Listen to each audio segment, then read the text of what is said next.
Let's look at the next example. This example is called subtract 1. So we are given a n-digit number represented using a size n array where each element is between 0 and 9. So they essentially represent one digit. And we need to compute the digit after subtracting 1 from this number. So here are some examples. If we are given four numbers 0, 1, 2, 3, after subtracting 1, it will become 0, 1, 2, 2. If we are giving 0, 3, 0, 0, after subtracting 1, it will become 0, 2, 9, 9. And if we start with all 0, subtracting 1, what we require is the output is all 9. So this is actually close to how computer does arithmetic. So of course the representation of number inside computer, they're not base 10, but rather they are base 2, which is a concept that we will go into more detail later. But essentially when you subtract something from 0, this is actually sort of like the representation of minus 1, if you will. This is all 9. But for now, you just need to code it so that you do as specified by the problem. So encourage you to try this problem yourself first. I think the next slide actually gives the solution. It's not a hard problem, but maybe if you haven't written sort of program like this before, maybe it's a little bit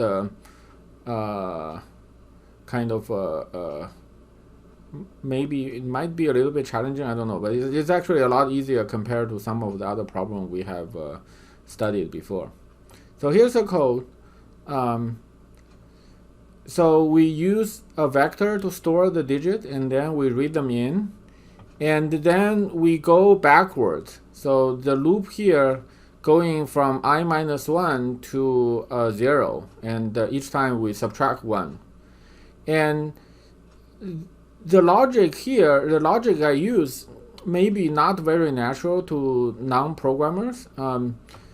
But it's sort of what I would like to use. So essentially what we are trying to do is we need to subtract 1 from AI, and if that number becomes negative, then it's basically negative 1. That means the original, the last digit is 0. When we subtract it, then it need to become 9, and then we need to borrow 1 from the previous one. So we need to subtract 1 from the previous digit.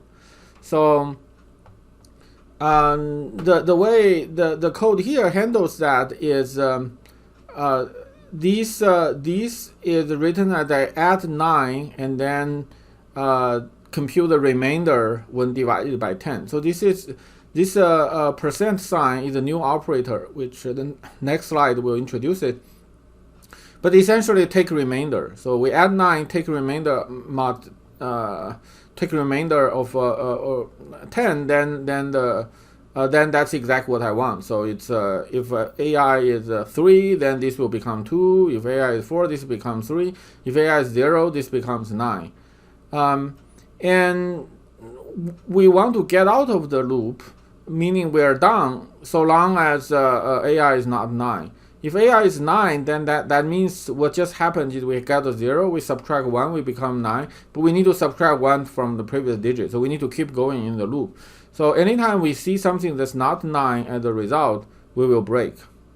So that's and also this here we use this break keyword. So jumping out of the loop, the jumping out of this for loop, and after that we simply print out this array, which is our result. So this percent operator, this is known as the mod operator.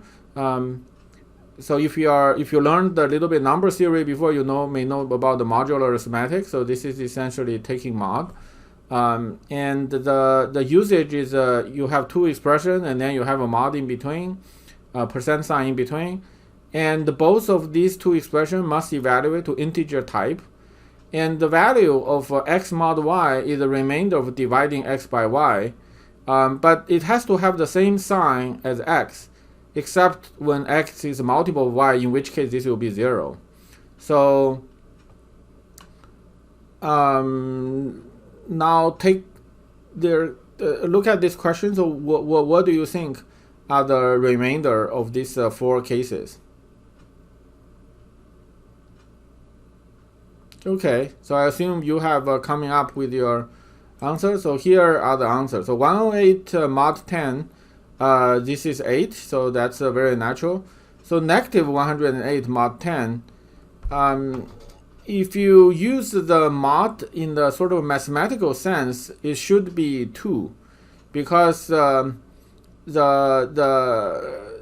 closest the multiple that's less than negative 108, the multiple of 10 that's less than 108, the closest one is negative 110.